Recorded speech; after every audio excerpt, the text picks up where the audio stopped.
श्री स्वामी समर्थ. स्वामी कृपा ज्योतिषमध्ये मी भास्कराचार्य मंजुषा जोशी आपलं हार्दिक स्वागत करते. आज आपण मराठी महिन्याप्रमाणे येत असलेल्या अश्विन शुद्ध पौर्णिमेच्या दिवशी दिनांक 28/10/2023 या रोजी वार शनिवार आहे आणि याच दिवशी चंद्रग्रहण येत आहे. खंडग्रास चंद्रग्रहणाविषयीची महत्त्वपूर्ण माहिती आपण घेणार आहोत. तसेच हे ग्रहण गर्भवती महिला, बाल, वृद्ध व्यक्तींनी पाळायचे आहे का? तसेच हे पालन करायचे असल्यास याचे नियम काय आहेत? कधीपासून वेध सुरू होत आहे? ग्रहणाचा मध्य कधी, मोक्ष कधी होत आहे? ही सर्व माहिती पाहणार आहोत. तरी आपणास विनंती आहे, आजचा हा महत्त्वपूर्ण व्हिडिओ तुम्ही सुरुवातीपासून शेवटपर्यंत श्रवण करावा व आवडल्यास लाईक व इतरांना शेअर करावा. आजचा विषय खंडग्रास चंद्रग्रहण. वैज्ञानिक खगोलीय घटना म्हणजे चंद्रग्रहण. चंद्रग्रहण पाहणे ही एक पर्वणी असते आणि ती चंद्रग्रहण पाहण्यासाठी आपणास ते पाहायला मिळणार आहे का? आपल्या भारतात हे ग्रहण दिसणार आहे का? हेही आपण समजून घेणार आहोत या व्हिडिओच्या माध्यमातून. कोजागिरी पौर्णिमेला आलेले खंडग्रास चंद्रग्रहण. यावर्षी 28/10/2023 रोजी पौर्णिमेला चंद्रग्रहण आलेले आहे. हे ग्रहण आपल्या भारतात, संपूर्ण भारतात दिसणार आहे. रात्री हे ग्रहण स्पर्श होत आहे 1:05 ग्रहणाचा मध्य होत आहे 1:44 आणि ग्रहणाचा मोक्ष होत आहे 2:23. आता हे पूर्ण ग्रहणाचा जो कालावधी आहे तो म्हणजे 1 तास 18 मिनिटं. ग्रहणाचे वेदादी नियम सुरू कधी होत आहेत ते जाणून घेऊयात. 28 ऑक्टोबरला दुपारी 3:14 पासून ग्रहणाचे वेदादी नियम पाळायचे आहेत. आता यामध्ये बाल, वृद्ध, अशक्त, आजारी व्यक्तींनी आणि त्याचबरोबर गर्भवती महिलांनी संध्याकाळी 7:42 नंतर ग्रहण पाळण्यास सुरुवात करायची आहे. ग्रहण कुठे कुठे दिसणार आहे याची माहिती घेऊयात. भारतासह संपूर्ण आशिया, ऑस्ट्रेलिया, रशिया, संपूर्ण युरोप, संपूर्ण आफ्रिका खंड या प्रदेशामध्ये हे ग्रहण दिसेल. मग या ग्रहणाचे वेदादी नियम पाळायचे आहेत. मग हे वेदादी नियम कसे पाळावेत? तर वेद लागल्यापासनं ग्रहण मोक्ष होईपर्यंत संपूर्ण कालावधीमध्ये तुम्ही जास्तीत जास्त नामस्मरण करायचं आहे. तुमचे गुरु जे आहे आध्यात्मिक त्यांची उपासना करायची आहे. स्नान, जप, देवपूजा, श्राद्धकर्म हे केल्यास तुम्हाला उत्तम प्रकारचं फळ प्राप्त होतं आणि त्याच्याच विरुद्ध मद्यपान केल्यास किंवा इतर काही चुकीची कार्य केल्यास तुम्हाला या ग्रहणाच्या कालावधीमध्ये दोष निर्माण होतो आणि त्याचे तुम्हाला अशुभ परिणाम पाहायला मिळतात. मग ग्रहण मोक्षपर्यंत म्हणजे ग्रहण लागल्यानंतर ग्रहण स्पर्श ते मोक्ष या कालावधीमध्ये 1 तास 18 मिनिटं हा संपूर्ण पर्वकाळ आहे ग्रहणाचा. या कालावधीमध्ये आपण काय करायचं आहे तर ग्रहण स्पर्श होण्यापूर्वी स्नान करावे. त्यानंतर पर्वकाळामध्ये देवपूजा, तर्पण करायचे आहे, जप, होम, हवन करायचे आहे आणि ग्रहण संपल्यानंतर ज्या व्यक्तींना ग्रहण अशुभ जाणार आहे ते आपण पुढे पाहणारच आहोत. ज्यांना अनिष्ट फळ प्राप्त होणार आहे अशा व्यक्तींनी ग्रहणाचं दान द्यायचं आहे दुसऱ्या दिवशी.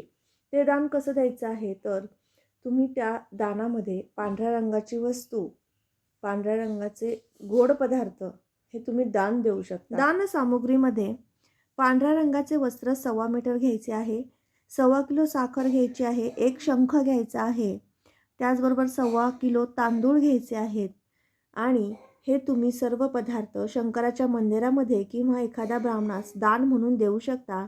याने सुद्धा तुम्हाला जे चंद्रग्रहण अनिष्ट जाणार आहे ते अनिष्ट फळ प्राप्त होणार नाही किंवा झाल्यास कमी प्रमाणात तुम्हाला त्याचा त्रास उपभोगायला मिळणार आहे.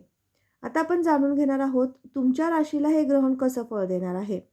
तर मेष ते मीन अशा 12 राशींना कसे फळ प्राप्त करून देणार आहे याची माहिती आपण घेणार आहोत. त्याचबरोबर सगळ्यात महत्त्वपूर्ण बाब म्हणजे ज्यांना अनिष्ट फळ मिळणार आहे आणि ज्या महिला गरोदर आहेत, गर्भवती आहेत अशा महिलांनी हे ग्रहण पाहायचे नाही.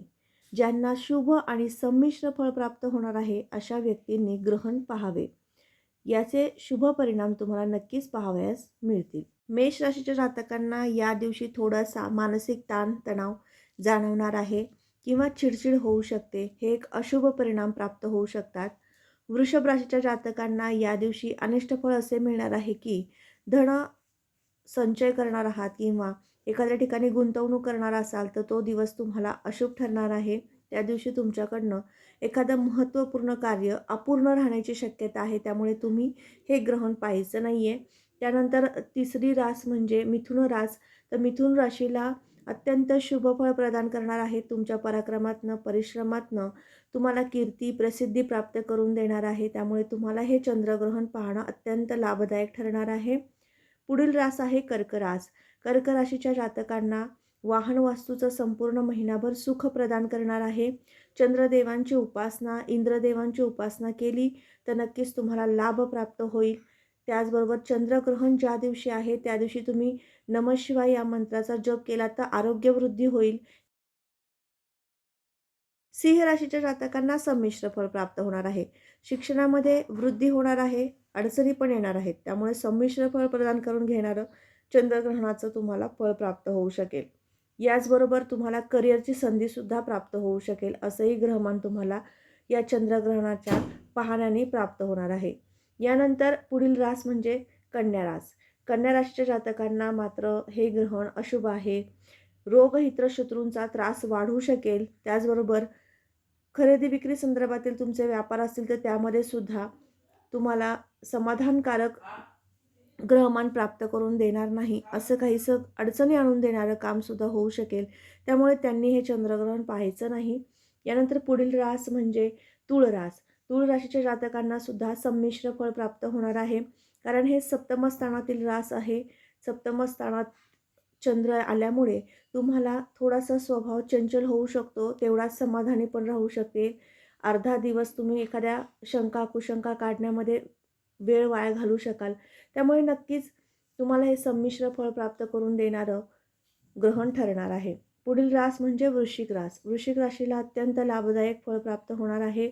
अचानक एखादं काम जे असाध्य होतं, होणार नव्हतं किंवा होईल की नाही अशी शंका होती, तर असं काम अगदी मनासारखं पूर्ण होऊ शकेल. त्यामुळे ह्या ग्रहणाने तुम्हाला लाभप्राप्ती संभवते. यानंतर पुढील राशीचक्रातील 9वी रास म्हणजे धनुरास. धनुराशीला संमिश्र फळ प्राप्त होणार आहे. अर्थातच तुम्हाला भाग्यकारक एखादं करिअरची संधी उपलब्ध करून देणारं किंवा तुमच्या कामामध्ये आध्यात्मिक प्रगती घडून आणणारं ग्रहमान प्राप्त करून देणार आहे. तर नक्कीच धनुराशीच्या जातकांनी हे ग्रहण पाहावायचं आहे. त्याचबरोबर पुढील रास म्हणजे मकर रास. मकर राशीच्या जातकांना हे अनिष्ट फळ प्राप्त करून देणारं ग्रहमान ग्रहणाच्या दिवशी असणार आहे. या दिवशी तुम्हाला उद्योग व्यवसायामध्ये ताणतणाव जाणवणार आहे. खरेदी विक्री संदर्भातील व्यवसाय असेल तर त्यामध्ये सुद्धा असं तुमच्या मनाविरुद्ध एखादं काम झालंय किंवा होऊ शकेल. त्यामुळे त्या बाबतीमध्ये काळजी घ्यायची आहे. चंद्रग्रहण ज्या दिवशी आहे त्या दिवशी तुम्ही चंद्रग्रहण पाहायचं नाही. यानंतर पुढील राशीचक्रातील 11वी रास म्हणजेच कुंभ रास. कुंभ राशीच्या जातकांना अतिशय शुभ फळ प्रदान करून देणारं चंद्रग्रहण ठरणार आहे. राशीचक्रातील 11वी रास म्हणून ओळखली जाणारी कुंभ रास. कुंभ राशीच्या जातकांना चंद्र हा मनाचा कारक ग्रह आहे आणि समाधानकारक त्या दिवशी तुम्हाला वृत्ती राहणार आहे. कामाची आवड निर्माण होऊ शकेल. लाभस्थिती चांगली राहणार आहे. त्यामुळे नक्कीच तुम्ही चंद्रग्रहण पाहायचं आहे. याचबरोबर पुढील राशीचक्रातील 12वी रास अर्थात मीन रास. मीन राशीच्या जातकांनी हे चंद्रग्रहण संमिश्र स्वरूपात फळ देऊन जाणारं ठरणार आहे. कारण तुमचा त्या दिवशी खर्चही होऊ शकतो मोठ्या प्रमाणात आणि त्याचबरोबर आनंदीही तुमचा स्वभाव राहणार आहे. थोडीशी चिडचिड होऊ शकते, ताणतणाव जाणवू शकतो तुमच्या चेहऱ्यावर. त्यामुळे नक्कीच हे ग्रहण तुम्हाला संमिश्र फलदायी ठरणार आहे. जर तुम्ही हे ग्रहण पाहिलं तर तुम्हाला संमिश्र फळ प्रदान करून देणारे पुढील 15 दिवस ठरणार आहेत. तर आता आपण ज्यांना ग्रहण अनिष्ट आहे, ज्यांना ग्रहण संमिश्र आहे असं सांगितलं आहे, त्या लोकांनी हे ग्रहण पाहणं तुमच्यासाठी लाभदायक किंवा मध्यम स्वरूपाचं दर्शवतं. त्यामुळे गर्भवती जर महिला असतील आणि मी सांगितल्याप्रमाणे या राशींमध्ये त्यांचा जन्म झाला असेल तर अशा गर्भवती महिलांनी हे ग्रहण पाहू नये. आणि त्याचबरोबर खास करून मेष, वृषभ, कन्या आणि मकर या राशीच्या जातकांना अनिष्ट फळ प्राप्त करून देणार आहेत. त्यामुळे चंद्रदेवांचे हे ग्रहण तुम्ही पाहायचे नाही. चंद्राचं हे ग्रहण तुम्हाला लाभदायक ठरणार नाही. त्यामुळे नक्कीच काळजी घ्यायची आहे. ग्रहण पर्व काळामध्ये तुमच्या गुरूंचं नामस्मरण जास्तीत जास्त करा. ग्रहणामध्ये तुमची साधना करून घ्या. जप ध्यानधारणा करा. नक्कीच चंद्रदेव तुम्हाला प्रसन्न झाल्याशिवाय राहणार नाहीत आणि तुम्हाला अतिशय उत्तम शुभ फळ प्रदान केल्याशिवाय राहणार नाही. तर आज आपण कोजागरी पौर्णिमेला आलेले खंडग्रास चंद्रग्रहण 28/10/2023 वार शनिवार या दिवशी येत आहे आणि तुमच्या राशीला ते कसे फळ देणार आहे याची माहिती घेतली. तर आजची ही महत्त्वपूर्ण माहिती तुम्हाला कशी वाटली नक्कीच कमेंट करून सांगा. आणि त्याचबरोबर तुम्ही आपल्या चॅनलवर नवीन असाल तर सबस्क्राईब करायला विसरू नका. चॅनलला भेट द्यायला विसरू नका. यावर खंडग्रास चंद्रग्रहणासोबत सूर्यग्रहणाची सुद्धा माहिती आहे आणि आपल्या या चॅनलवरती दरमहा राशीफळ अपलोड केलेले असते. त्याचीही माहितीचा लाभ तुम्ही घेऊ शकता. पुन्हा भेटणारच आहोत अशाच माहितीसोबत. तोपर्यंत श्री स्वामी समर्थ. जय जय स्वामी समर्थ. रामकृष्ण हरी.